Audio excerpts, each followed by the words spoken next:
How to see notes on Instagram. So the first step is to open your Instagram app, and then what you're going to do is to simply click on this message icon found on the upper right corner, or simply swipe to the left like this one.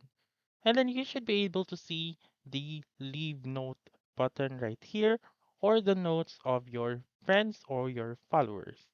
So note that you can only see the notes of those who followed you back.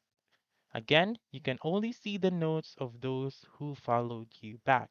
However, if you cannot see this section right here, what I can suggest is to go to your settings, go to your profile first, click on these three lines on the upper right corner, click on settings, and then search for help.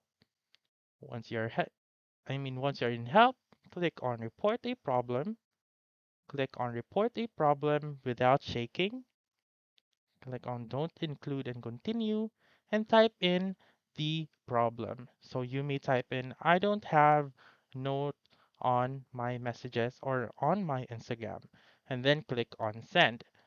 Also, others might suggest that you should also go to your settings and turn on your active status. So type in active status and then click on show your active status. So that's it. That's how you can see notes on Instagram. So that's all for this video. Let me know in the comments section if this works out for you. For more helpful tutorials like this, please subscribe to our channel and don't forget to click that notification bell. Thank you for watching and have a wonderful day.